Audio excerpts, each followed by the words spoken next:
Exatamente, exatamente. E depois lá teve outro né, golpe de Estado, né? Uma briga na fronteira, né? E que todo mundo, os negros, a maioria que moravam lá, vieram todos para a Guiana Francesa, então ficaram todos na fronteira. Então, ali a gente também...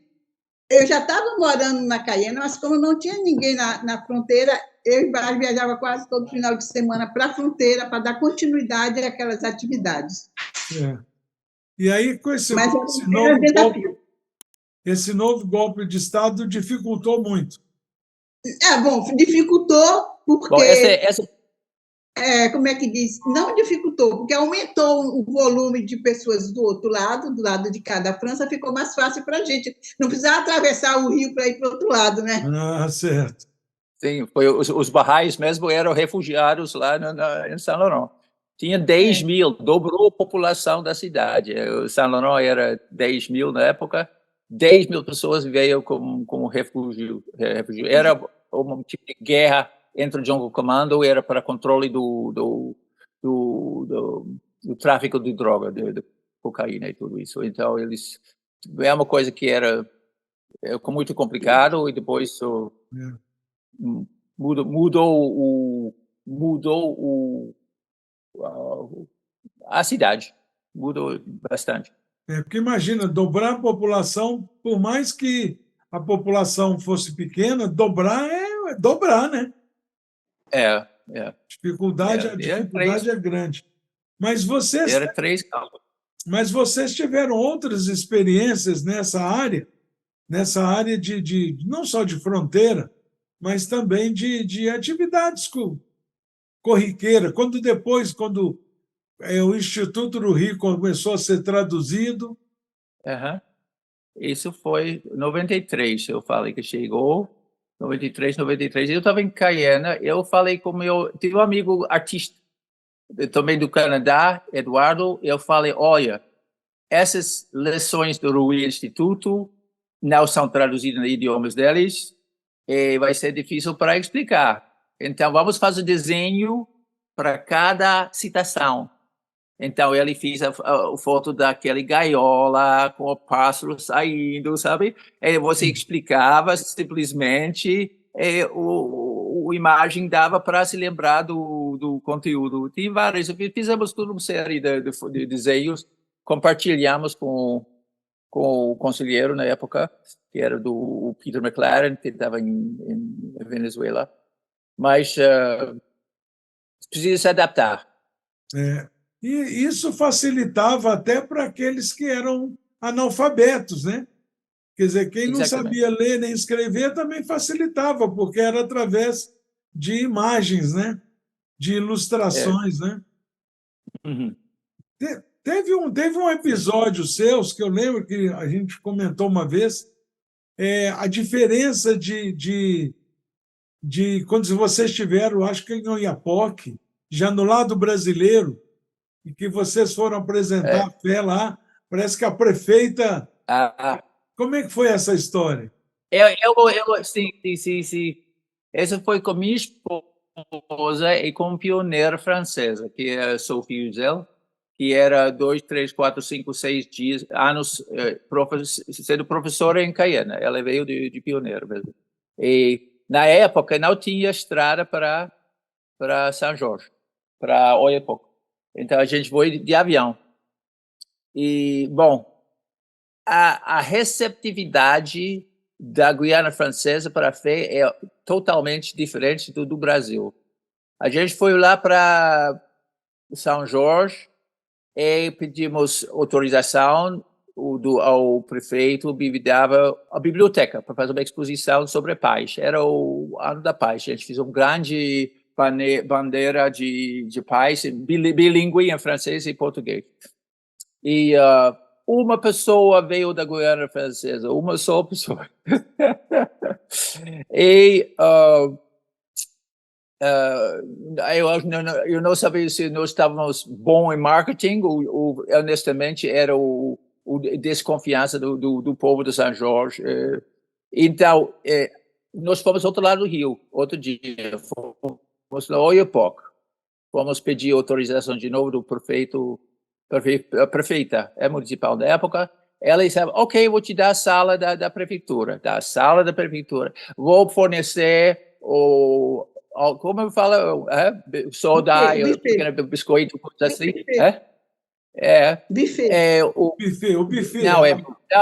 Não exagera, não exagera, buffet. Não, ela tinha muitas coisas. Não, bom, e o juiz chegou, promotor chegou, pessoa do imposto chegou, professor de história levou todos os alunos para a nossa apresentação. Então, foi o Sophie que falava em francês, minha esposa que traduzia em português, e eu tocava Imagine All the People com meu violão, sabe? Para dar ambiente.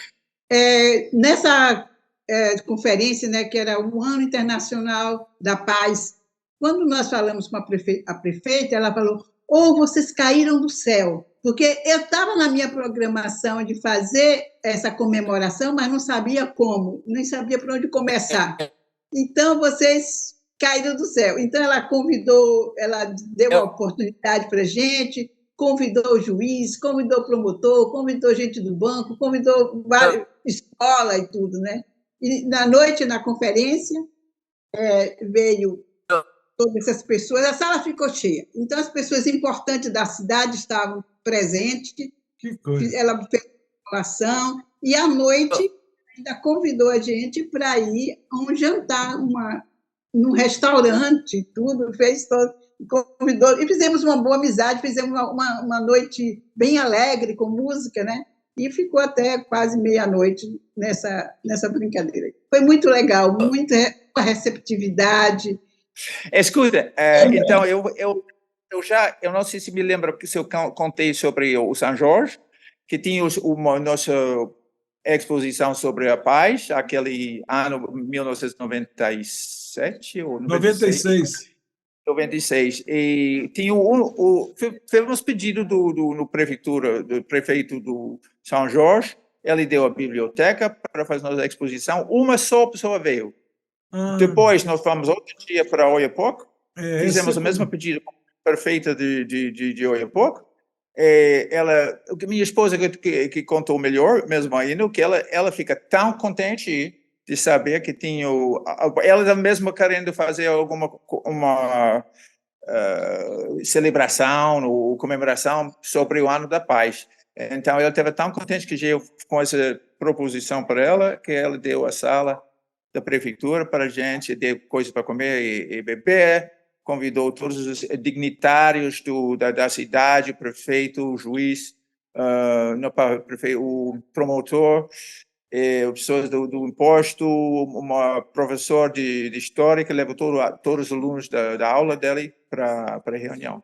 Então, lá tinha nós três, Sophie, que era francesa, que falou, e depois tinha o Lia, que traduzia em português, e eu que tocava violão, um pouco de Imagine all the people living life in peace. Então, nesse estilo. Então foi o contraste. Então você vê, Bart, desculpe interromper, você vê que não é, então, a estratégia que vocês usaram. O marketing de vocês era bom. O problema é a pessoa que estava recepcionando. Quer dizer, o outro prefeito lá, na atividade na biblioteca, que você disse que só apareceu um, não foi o motivo, Sim. Não foram vocês. O motivo foi aquelas pessoas. Tanto é que a prefeita aí de Oiapoque, né, aprovou e apoiou muito, né? Sim, mas isso às vezes é assim, você é um pouco difícil no início e depois você tem a confirmação, não é? O que ele ia falar?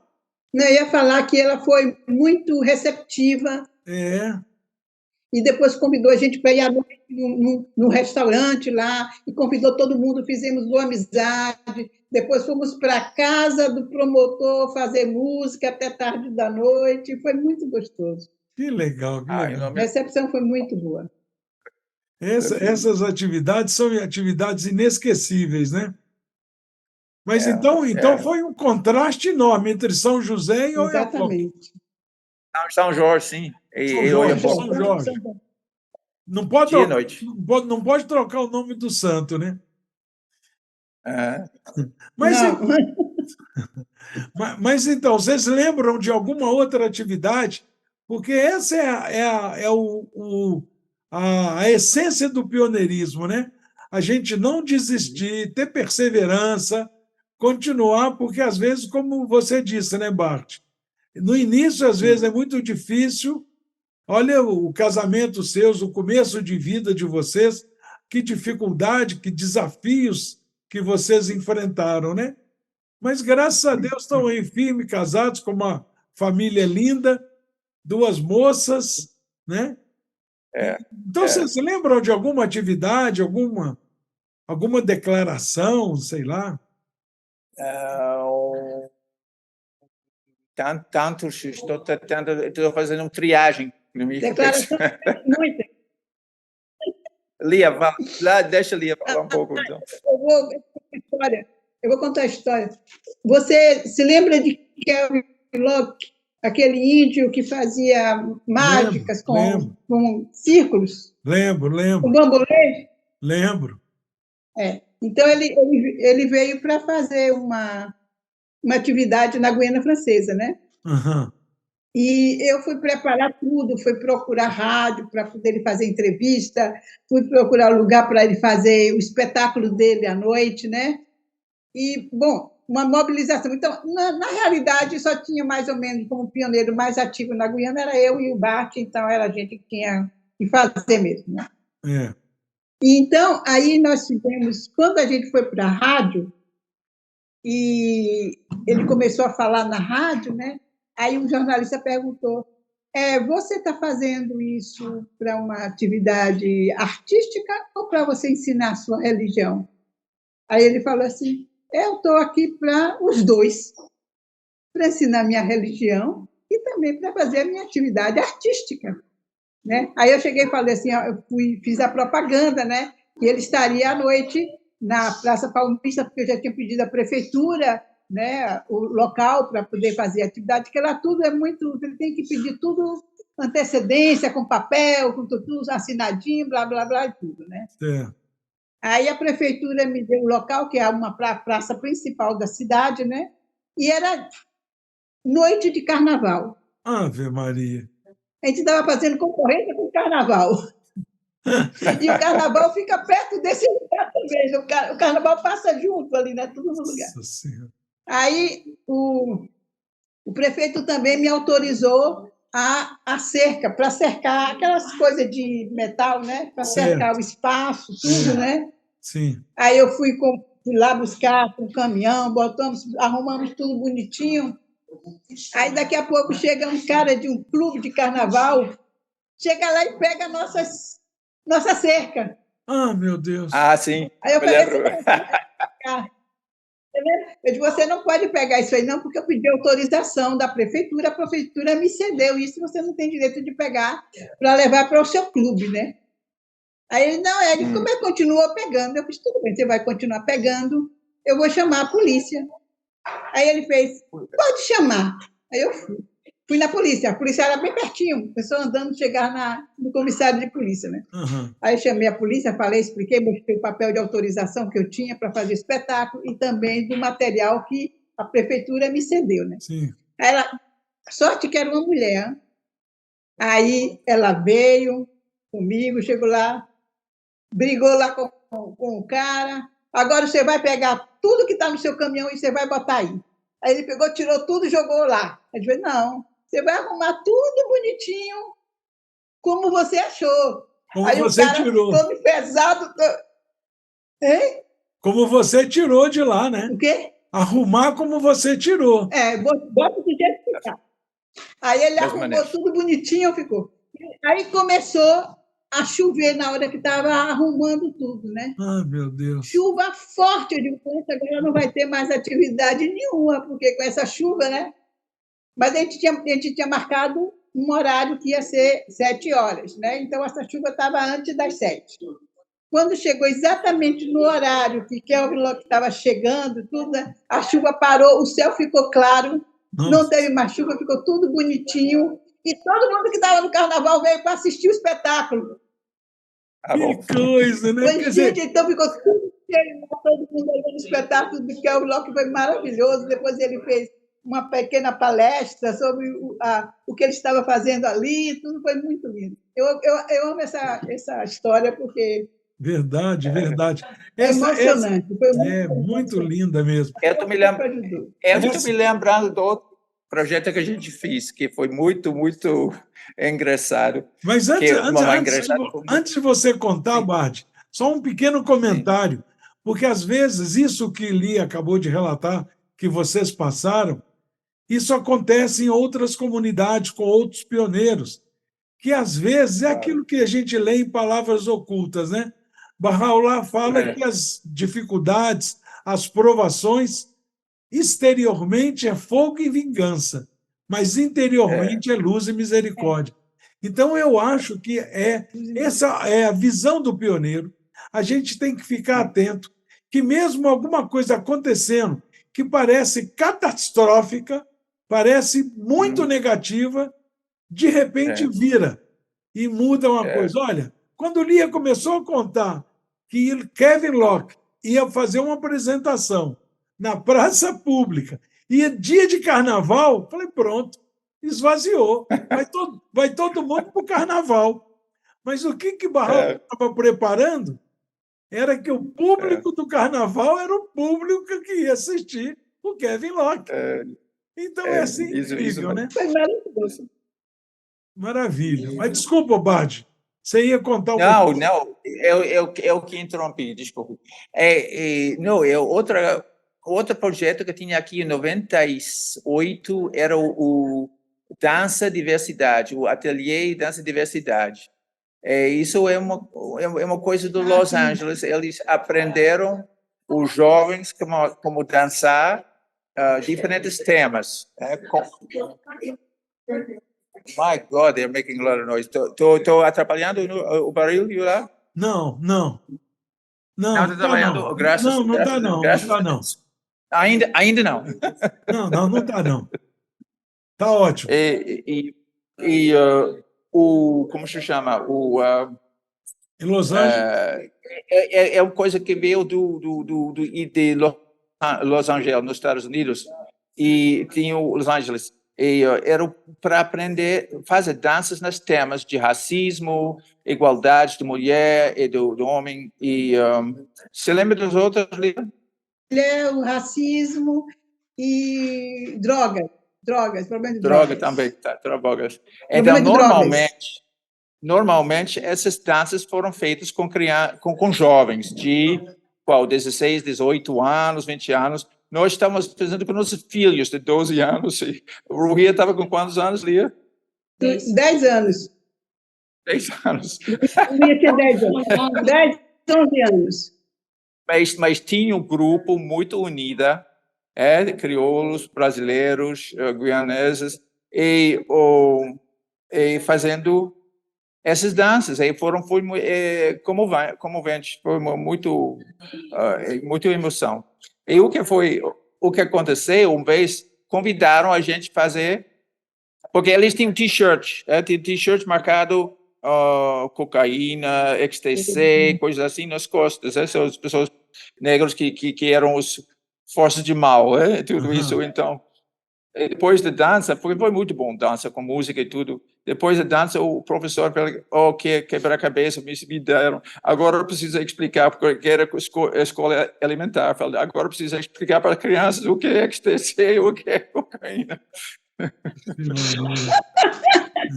Mas é interessante todas essas atividades, porque mostra que quando Deus manda um mensageiro, ele manda para resolver todas as dificuldades e desafios que a humanidade enfrenta, né?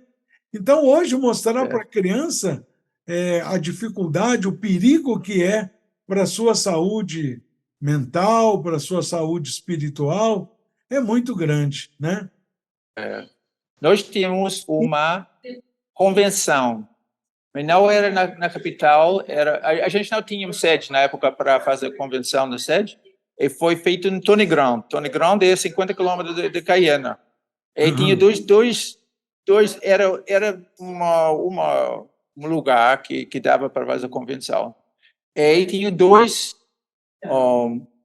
delegados que chegaram, dois amigos dos quilombos, que chegaram até a entrada daquele lugar, era 7 quilômetros. À noite, veio andando 7 quilômetros à noite para chegar para a convenção. Me lembro muito bem que isso era. Você ouve, às vezes, aquelas grandes conferências que tinha 10, 15 anos atrás, na África, as pessoas pegando ônibus durante, eu sei quantas horas, barco, tantas horas para chegar no ponto para viajar para a conferência. Então, isso me lembra a devoção de vários amigos locais aqui. As contribuições são contribuições das mais variadas, né? Eu lembrei, quando você estava contando sobre as dificuldades, me veio na cabeça, não sei porquê, a história daquela menina que talvez vocês conheçam, não, era uma professora inglesa, jovem, e lecionava, né? E ela ficou doente. Aí teve que se afastar, entrou em licença de saúde, e depois a doença agravou, ela teve que se aposentar. E ela se aposentou com um tempo menor de serviço de que seria uma aposentadoria normal. E professor pelo mundo afora nunca ganhou bem, né? Então ela não ganhava muito dinheiro. E aposentada antes do tempo, o salário dela ficou menor ainda. Então ela passava muita dificuldade financeira. Então ela fazia muito controle do dinheiro que ela recebia. Mas ela não queria deixar de contribuir. Você falou sobre contribuição do sacrifício seu, né? De andar 7 quilômetros para participar de uma atividade. No caso da história, a dificuldade dela, o desafio dela era a contribuição. Então, ela não queria parar de contribuir, mas qualquer coisa que ela contribuísse ia fazer falta para ela, né? Para a sobrevivência dela. Então, o que ela imaginou? Ela fazia jejum uma vez por semana. E esse dinheiro que ela economizava com a comida, ela contribuía ao fundo. Então, assim, ela fazia 4 contribuições durante um mês gregoriano, uma vez por semana. Então, os sacrifícios, tanto na contribuição quanto no seu próprio, com seus próprios talentos, você que é músico e professor também, lia. Então, esses sacrifícios são muito valorizados. E as pessoas hoje estão de olho na gente, não é para saber o que a gente vai dizer, porque o que a gente vai dizer são às vezes, palavras bonitas já não comove tanto, né? O que o povo quer ver são atitudes. E essas atitudes que vocês estão relatando, essa determinação da Lia, por exemplo, de ir atrás. Se você levar o cavalete aqui, eu vou na polícia. Aí o cara, então vai. E ela foi. Então, essa determinação é muito importante para o pioneiro. Você está ouvindo bem, Sim, Lia? eu estou mexendo. Lia, está ouvindo bem? Sim, estou ouvindo. Tá bom. Não, eu falo que está mexendo com a vontade de Deus, amigo. Não toca essas cavaletes. Exatamente. Padre, Sim. eu vou te contar, você falou agora, eu vou te contar um evento que aconteceu, né? Eu estava em casa um dia e chegou um agente dos Serviços Gerais, Informações Gerais, né? Tipo o Interpol da Guiana Francesa. Né? Então, ele veio em casa saber sobre a Fé Bahá'í. Aí veio perguntar por que a gente estava lá, qual era o trabalho que a gente fazia, se a gente era subvencionado pela igreja, fazendo 1000 perguntas sobre a nossa relação e a Fé Bahá'í, né? Para o serviço do governo, né? Aí eu comecei a explicar para ele a Fé Bahá'í e tal. E em um momento eu falei assim, olha, Bahá'u'lláh falou que nessa época todos os reinados iriam cair. Na mesma hora, eu tinha tirado um quadro de todos os reis, os reis da Inglaterra, tem vários reis. Então, eu botei no no chão, assim, para poder limpar. E na hora que eu falei assim, todos os reis iam cair, um vento bateu e o quadro caiu, né? Caiu de cabeça para baixo, assim. Aí eu fui lá, levantei, quando eu levantei, era o quadro de reis. Aí eu falei assim, olha aí, ó, tá vendo? Isso é Sinal. confirmação de Deus, que eu não estou dizendo a mentira para você. Olha aqui, todos os reis escaparam de cair agora.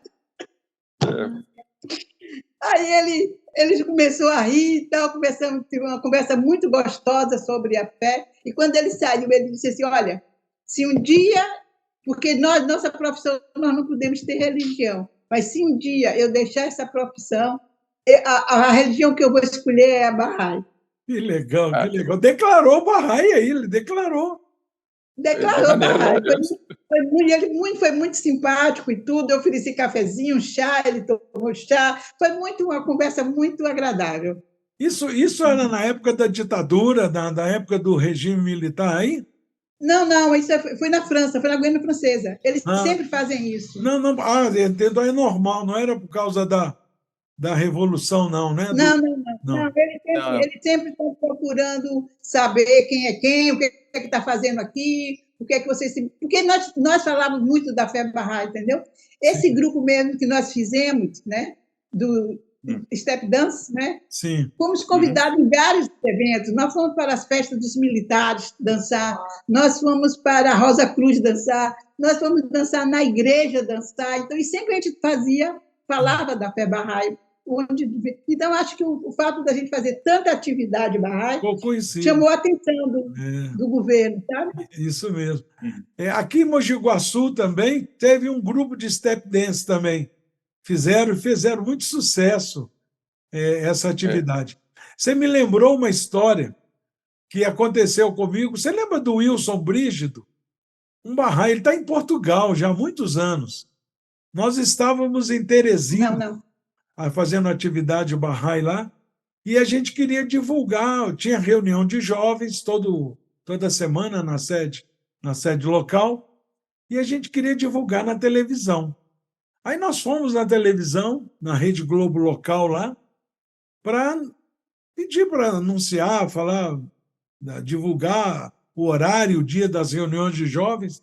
Quando nós chegamos, conversamos com o redator-chefe, ele falou, olha, vocês chegaram aqui num momento maravilhoso, porque nós temos uma entrevista ao vivo agora, de 20 e poucos minutos, com uma professora, alguma coisa ligada à área de educação, e ela acabou de ligar falando que não pode vir. Então, nós temos com tempo vago. Quer dizer, a gente vai colocar entrevistas que já passaram e tal. Mas, se vocês quiserem, a gente pode fazer uma entrevista sobre a religião Bahá'í, porque nós não conhecemos aqui, vai ficar mais conhecida, e vocês divulgam essa reunião com jovens. Poxa vida, e como é que vai falar não, né? Aí baixa o espírito de coragem, né? E nós só falamos, não, a gente faz a entrevista. E fomos fazer a entrevista ao vivo. E o cara, lembra aquele folheto Bahá'í, que era em português, né? Que tinha pergunta e resposta. O que é a fé Bahá'í? Aí falava. Quantos são os Bahá'ís no Brasil? Aí falava. Você lembra? Era um folheto de 5 gomos, eu acho. Então eu falei, olha esse folheto. Eu me lembro. Lembra? Esse folheto aqui, e a gente andava com um monte, né? Esse folheto aqui tem pergunta e resposta. Ele não conhecia nada da fé. Então, se você quiser perguntar, a gente responde. E se a gente deixar de falar alguma coisa, você está com o folheto na mão, você dá uma de quem entende bastante da fé Bahá'í e completa. Ele falou, maravilhoso. E pronto, a entrevista foi espetacular.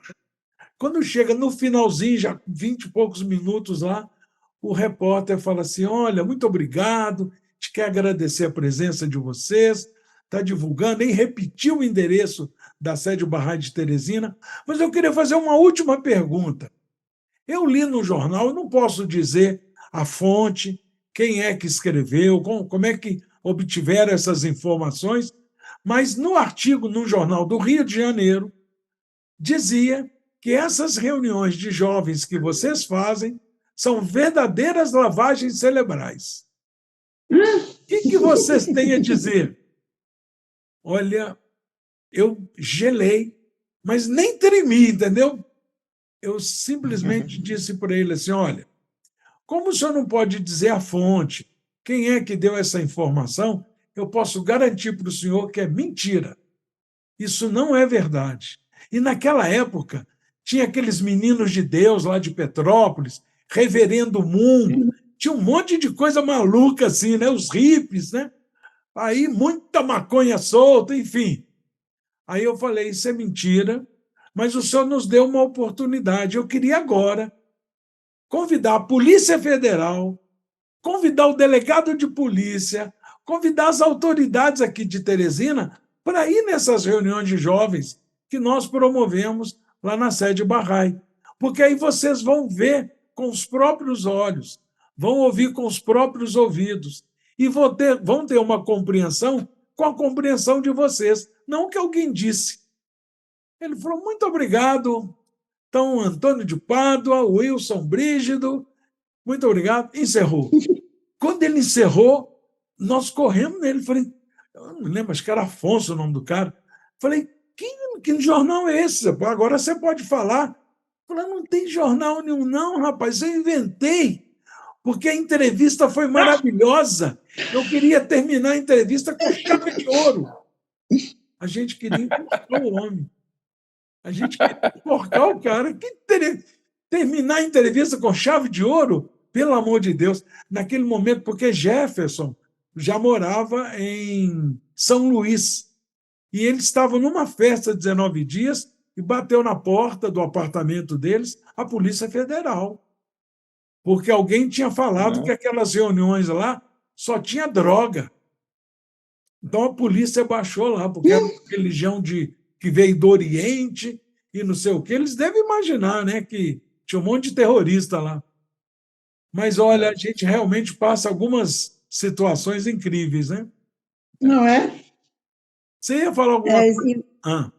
Pode falar. Falar? Não, achei que o Bard ia falar alguma coisa. Sim, cadê ele? Sempre. Ué, você não está vendo o Bard, não? Não está vendo. Hoje, né, o Bard, não estou vendo, não. Nem você, nem o Bart agora. Agora estou vendo você. Mas o Bart eu não vejo, não. Não, mas o importante é que eu veja vocês dois, entendeu? Tá. Mas olha, gente, tem muitas pessoas que estão nos vendo, né? E bebendo dessa experiência de vocês. E às vezes tem vontade de sair de pioneiro, mas às vezes falta coragem. Às vezes, como o Bard falou, que muitos vão casar, quer primeiro arrumar casa, poupança, comprar um carro, comprar uma casa para depois casar. E tem pessoas como nós que sem nada casa e depois de casado começa a conquistar as coisas juntos, né? Exatamente. Então, qual o conselho que vocês dariam para alguém que está assim meio sem coragem de sair de pioneiro, mas gostaria de sair? Qual o conselho que vocês dariam? Um de cada vez. Confiança. Muita benção. Eu diria confiança. Muito benção. Porque se eu não tinha saído do Canadá para ir com pioneiro, eu estava em frente da televisão, olhando toda noite, olhando 2, 3, 4 horas de tempo. Eu estava gordo, estava fazendo... Então, eu acho que verdadeiramente encontramos maneira de viver que é especial, é verdadeiramente abençoado.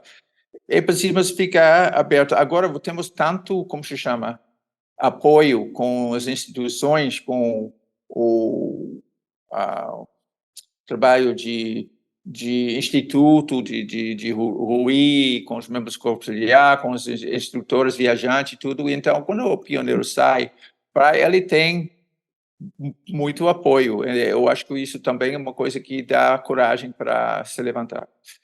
Verdade. E o Instituto RUI é realmente uma ferramenta maravilhosa, né, Bard? Muito.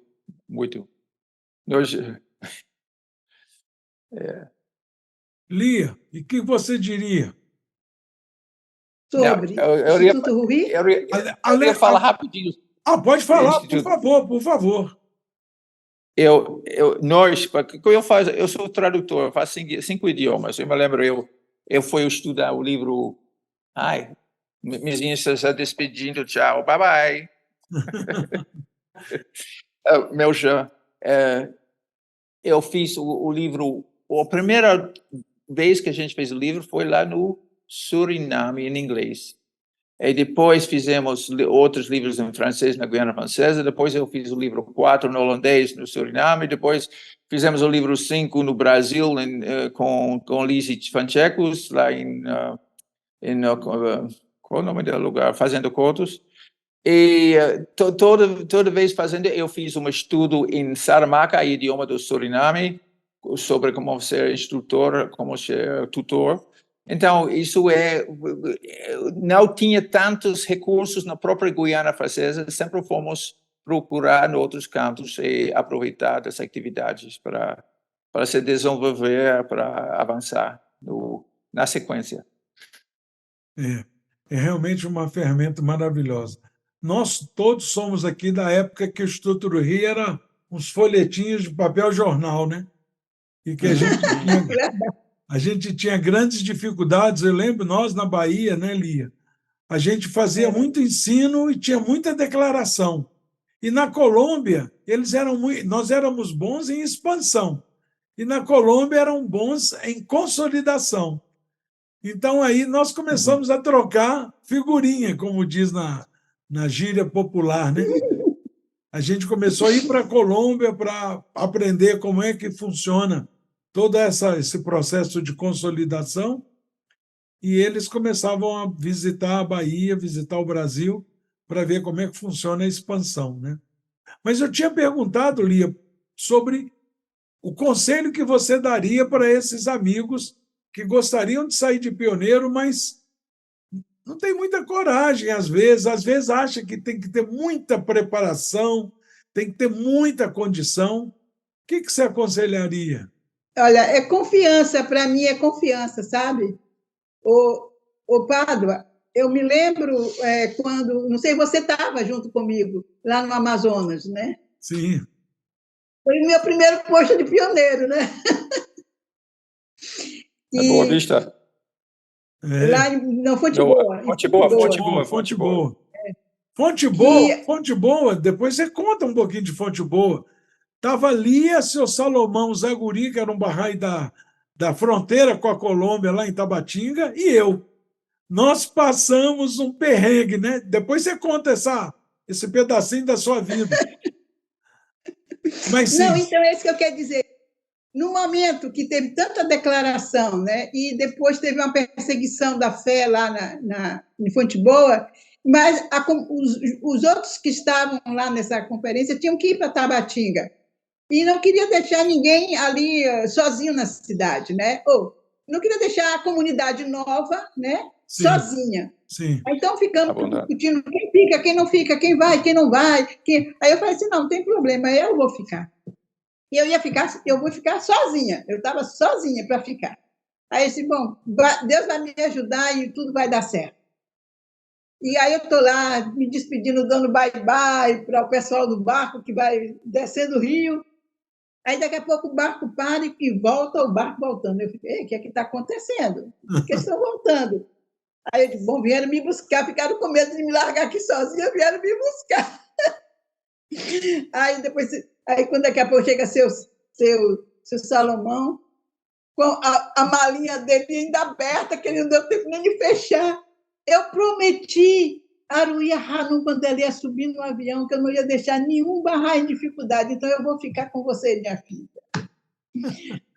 Aí ele desceu do barco e ficou comigo lá em Tabatinga. Então, assim, as coisas, Deus diz, você decide e Deus vai te dar tudo o que você precisa depois. Isso. Né? E nós passamos dificuldades financeiras, que não chegava dinheiro do barco, mas Deus providenciou tudo. Eu nunca passei um dia sem uma refeição. Exatamente. Apesar de ser só peixe e farinha, né? Tudo bem, e um pimentão que achava no quintal, né? Exatamente. Pimenta de cheiro. Pimenta de cheiro. Então, aí é isso aí. Nesse período que você está contando, eu estava em Belém. Aí eu recebo um telegrama, que naquela época era carta, telegrama, né? Telefonema era muito caro. Aí eu recebo um telegrama do Comitê Nacional de Ensino para eu seguir imediatamente, o mais rápido possível, para Fonte Boa, porque eu ia para Manaus, né? Porque lá tem a Lia, que a gente já se conhecia, e tem o seu Salomão Zaguri. O Salomão já está no céu. E aí tá só os dois lá e vocês vão precisar de ficar mais de um mês para fazer consolidação do pessoal que se tornou Bahá'í. Aí aí a história é longa, porque não tinha barco naquele dia, nem no outro, e aí só tinha um barco daí há quase uma semana, e, enfim, a história é longa. Mas aí eu peguei o barco, 4 dias e meio de viagem, de Belém para Manaus, e depois de Manaus peguei outro para Fonte Boa. E a história do barco também é maravilhosa. Conheci um soldado, fizemos amizade, e depois esse soldado nos serviu lá na frente. É muita história, realmente. Tem que tomar cuidado, porque senão a história vira Fonte Boa. Mas aí o fato é que eu... Vamos mudar. Então, vamos voltar. Vamos dizer que tudo isso que eu quero dizer, eu falei isso, que a gente tem que ter confiança na mão de Deus, que Deus vai providenciar tudo. Eu sempre penso assim, mas você está maluca de fazer isso? Eu digo, não tenho. Quando eu deixava meu trabalho, estava trabalhando, ganhando muito bem na Odebrecht e tudo, o senhor Rossi mandava, Lia, eu preciso que você vá salvar uma assembleia local lá, não sei aonde. Eu chegava lá, pedia demissão e eu ia resolver o problema, voltava, tinha meu emprego de volta. Exatamente. E acontecia assim, minha faculdade eu fiz, em vez de eu fazer em 3 anos, eu fiz em 5 anos. Porque eu trancava, ia fazer atividade Bahá'í, voltava, trancava. Exatamente. E foi assim, eu mencionei isso, depois eu cheguei lá e nós ficamos os 3, mais de um mês, quase 3 meses nós ficamos lá, eu acho. Mas eu mencionei isso só para dizer que esse é o que você está falando na prática. Quer dizer, você resolveu ficar sozinha, mas Bahá'u'lláh falou assim, não, sozinha você não vai ficar. Providenciou o seu Salomão e depois o Comitê Nacional de Ensino providenciou outro. Aí 3 já foi mais fácil, porque a história... Exatamente, e um estava sem dinheiro, a gente estava sem dinheiro. Exatamente. E a história, que eu sei que a gente não vai entrar em detalhe, mas a história de perseguição é porque a Igreja Católica, a Igreja Evangélica e o próprio prefeito ficou com medo de que muita gente tinha se tornado Bahá'í. Então, o que eles fizeram? Proibiram de vender comida para nós. Então, eles não vendiam comida. Falou, bom, esse pessoal não tendo o que comer, eles vão embora. Só que nós descobrimos uns peixeiros que passavam de madrugada descendo o rio, e eles não conheciam a história de nada lá, e a gente comprava peixe e farinha. Então, nós tínhamos peixe e farinha. E essa pimenta de cheiro, um pé de pimenta de cheiro no quintal da casa que nós tínhamos alugado, e comemos durante muito tempo. Peixe, farinha e pimenta de cheiro. Mas, então, essa confiança ali é que realmente o pioneiro tem que ter, né? Isso me lembra uma história, quando eu era recém-chegado na Guiana Francesa. Exatamente, essa confiança que tem. Tinha um pioneiro aqui na Guiana Francesa, ele é professor, o nome dele era Gerard Manifestier. E a gente decidiu de fazer uma visita no interior do país, na aldeia, uma cidade chamada Maripasulá. Foi em 1983, acho que era durante o jejum também. Mas a gente foi lá, eu me lembro, era para ver o capitão, o grande chefe de todos os Boni, da Aluku, o tribo daquele povo que mora lá. Eu me lembro que a gente comeu também, era farinha de mandioca, laranjas e sardinhas. Puxa vida, estava melhor do que nós, né, Lia? Uma semana. A gente passa muitas dificuldades, mas essas dificuldades, outro dia eu estava conversando com um amigo sobre vida após a morte. Aí ele falou assim, puxa, mas ele não é Bahá'í. Falei, mas como é que deve ser no outro mundo? Falei, olha, e ele conhece a fé Bahá'í. Falei, olha, Abdul-Bahá fala que qualquer coisa que a gente pensa o que é o outro mundo não é. Porque nós estamos pensando com uma mente terrena. E o outro mundo é um mundo espiritual, um mundo diferente desse mundo que nós estamos aqui.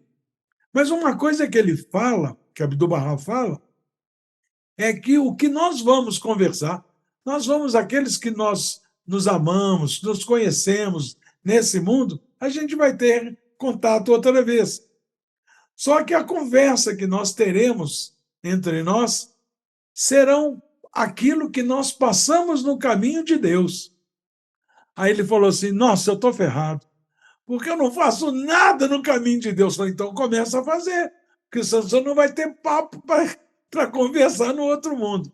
Então, essas experiências todas que vocês estão relatando, maravilhosas, muitas vezes, na hora que a gente está passando, é uma dificuldade que a gente acha que não vai superar. Mas depois supera, depois vem ajuda, e essas dificuldades e provações, por isso que chama teste, né? Não tem ninguém que sai da escola se não fizer prova, para provar que aprendeu. Se não aprendeu, faz outra vez, né? Mas enquanto eu estou falando aqui, eu tenho certeza que vocês estão lembrando de outras histórias, né? Eu vou contar outra história. Como o Bati falou, que a gente não tinha sede de Bahá'í, a gente fazia nossas escolas de verão dentro da floresta, né? Com banco de madeira ali, arranjado como no meu casamento. E isso era, então, numa dessas conferências, né? Dentro da floresta, sim, teve uma pessoa lá que perguntou religiões, mas eu nunca ouvi falar de fé Bahá'í. Aí eu cheguei e falei, posso responder a sua pergunta? Ele disse, pode. Eu falei assim, o senhor já viu uma planta nascendo? Ele, sim. Ela faz barulho? Ele fez, não. Mas o senhor já viu uma árvore caindo?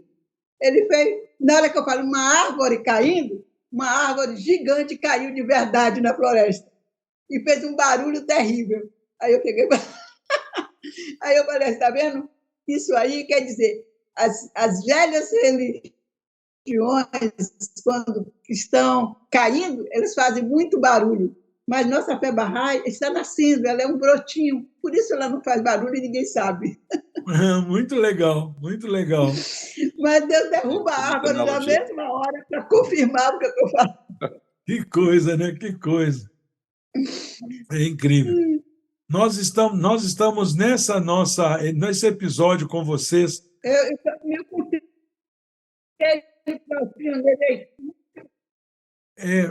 Falhou um pouco o seu áudio. Você pode repetir? Onde você não viu? Nada. Sim, eu queria dizer que conselho para sair como pioneiro, não importa se é para o vizinho, se é só confiança em Deus, só isso, não precisa ter outra coisa, não precisa ter roupa de luxo, você pega só 3 roupas, eu vou dar um conselho, né? Uma roupa para ficar dentro de casa, uma roupa de banho, que se tiver um lugar para tomar banho, e uma roupa para fazer conferência, você precisa estar mais elegante, uma gravatinha e tal, mas o resto é só isso, uma balizinha, não esqueça a escova de dente e só. Muito bom. Não precisa nada disso. E leva seu livrinho Bahá'í, livro de oração Bahá'í, porque isso aí tem que ter. Hein? Se você não aprendeu de cor, leva seu livro de oração Bahá'í junto também na sua valisa. Seu aplicativo no seu celular agora. Agora não sei, agora tem que levar o celular também ali. O aplicativo no seu... Mas nem todo canto ainda tem celular. É verdade. Mas que maravilha, porque realmente a pessoa... Nós estamos com dificuldade com a internet, imagine. Imagina, quer dizer, a pessoa fica leve, né? Não tem muitas amarras, né? Não tem, não precisa ter amarras. O minimalismo moderno.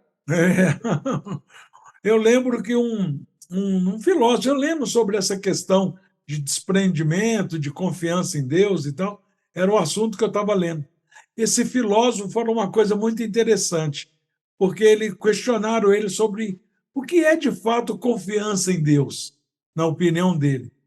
Ele falou, confiança em Deus é você dar um passo e depois Deus coloca o chão.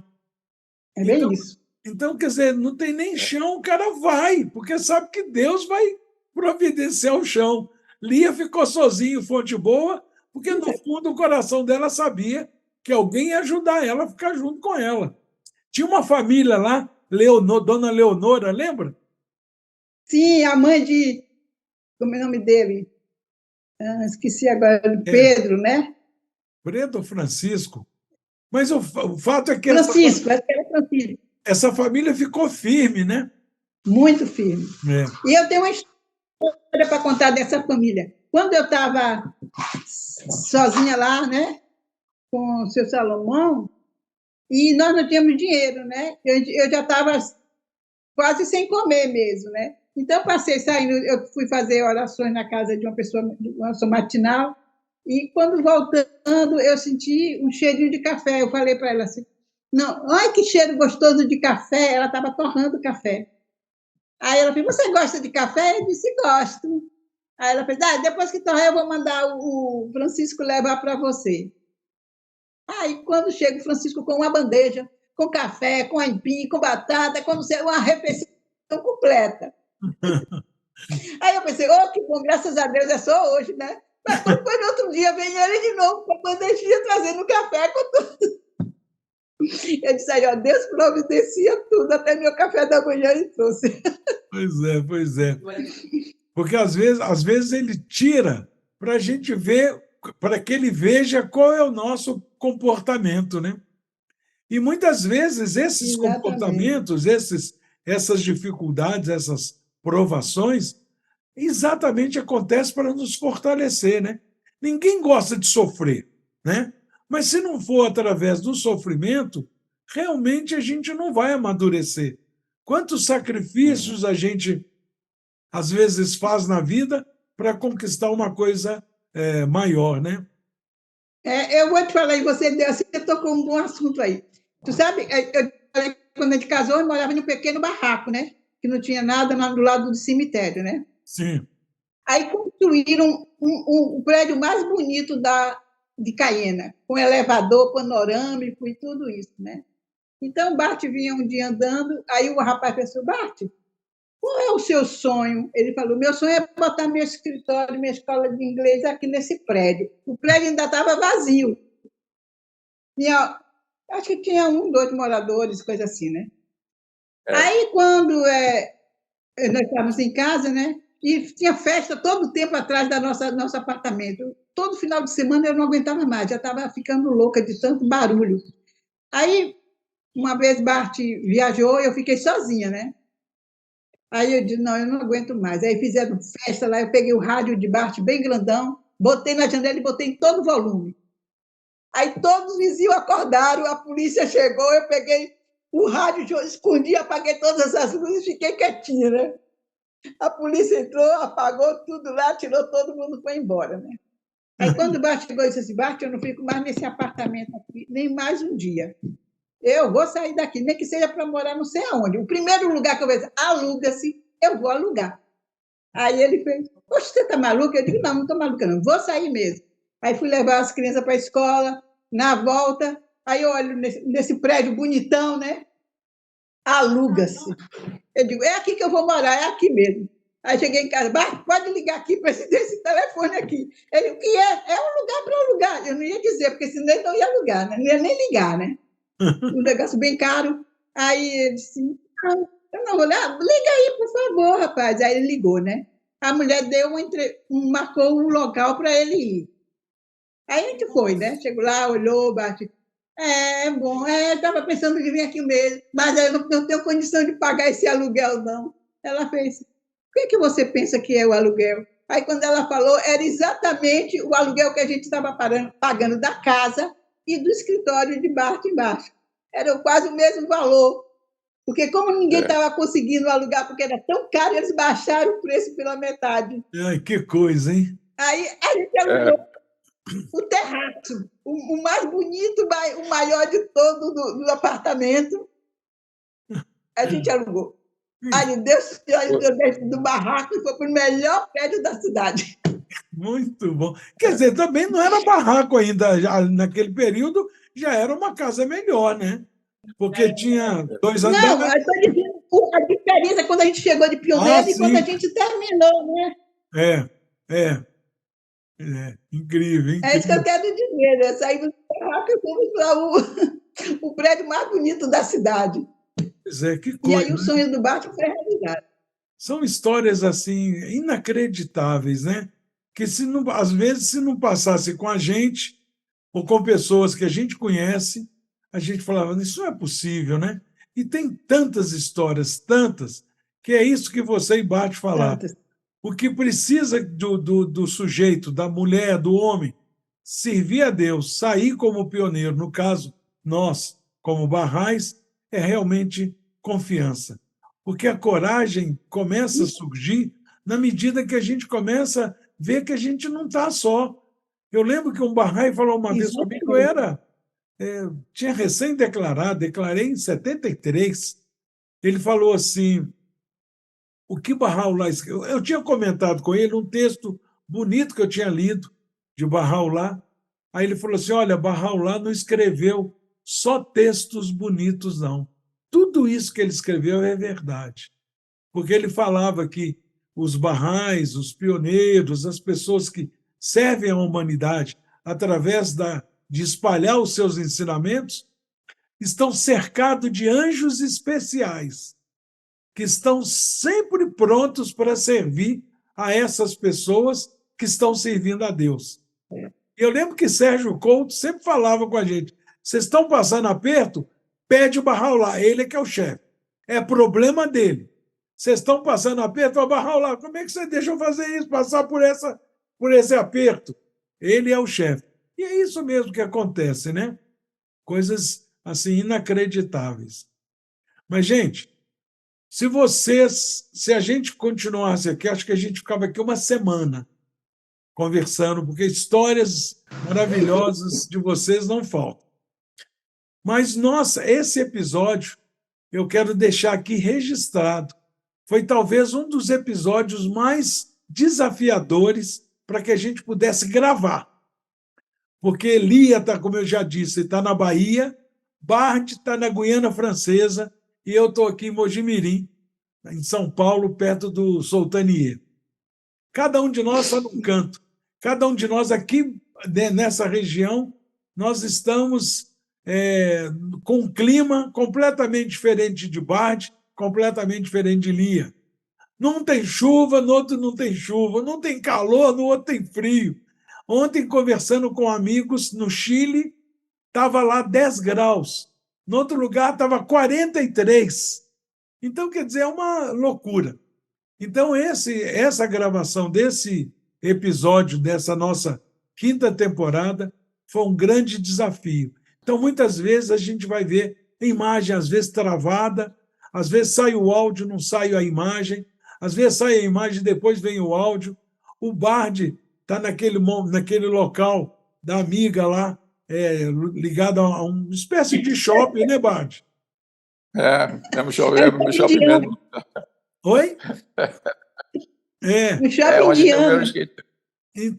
Então, cada um de nós tentou escolher um local onde a internet, onde o sinal da internet fosse bom, para que a gente pudesse compartilhar com vocês essa maravilha que é a vida de Lia e de Bart.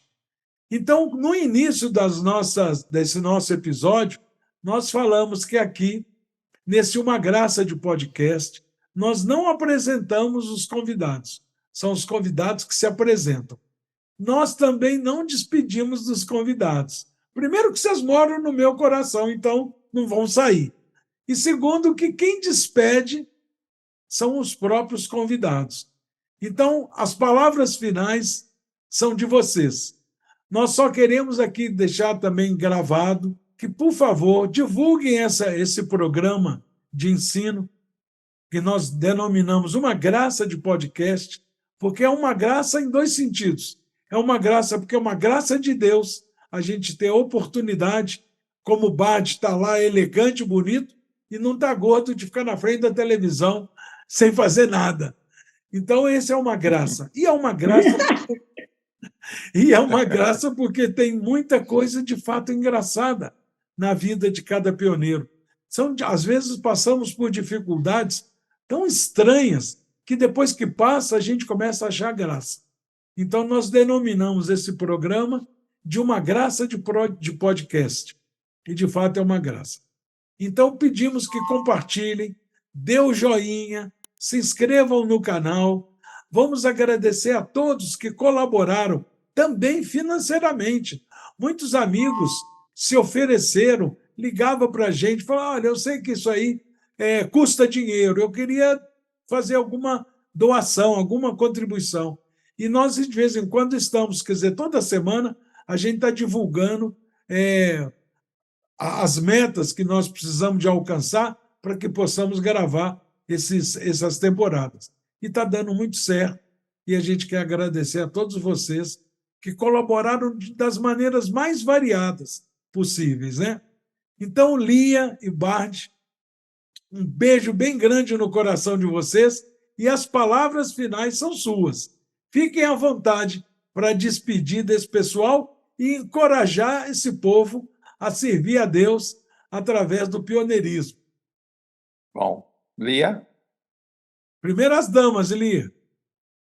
Eu quero a oportunidade que foi dada para nós de falar um pouco da nossa vivência como pioneiros barrais e dizer a todos os amigos que não tenham medo. Se o seu coração diz que você tem que fazer e sair de pioneiro, esse é o seu caminho. Vá e faça. Não tenha medo. Siga esse caminho, porque é cheio de bênçãos, cheio de glória, e você se sente verdadeiramente abraçados por Barra. Obrigada, Pádua. Nós que agradecemos, Lia. Bart? Bom, eu gostaria de dizer, porque eu sinto muito afinidade com a comunidade dos barrais do Brasil, porque eu já desde 87, primeira vez que eu fui lá com minha esposa, fizemos aquele ônibus de 32 horas de Belém para Salvador, para chegar lá para visitar a família, e depois encontrei todas essas barrais maravilhosos, a tia de Lia, os outros barrais ativos, participei com atividades lá e, honestamente, a comunidade do Brasil é muito maravilhosa e muito sustentador. Então, eu acho que, sim, qualquer pessoa que quer se levantar, ele pode ter a segurança que vai ter o apoio dos amigos. Muito bem, muito obrigado. A gente quer agradecer mais uma vez esse aceite de vocês. O Pix já está depositado no céu na conta de vocês. Quando vocês estiverem lá, é só pegar. Obrigada. É só receber que já está depositado. Já foi depositado há muito tempo. Já foi depositado, já está lá só esperando. Ninguém quer ir buscar, entendeu? Mas está lá esperando. Gente, um beijo bem grande no coração de vocês. Muito obrigado mais uma vez. Para você também, Pádua. Fiquem com Deus, que Deus continue abençoando vocês e as suas famílias. Um beijo para todos. Obrigado, Tchau, Lia. Pádua. Obrigado, Bart. Tchau. Bye, bye. Bye, bye, Tchau. bye.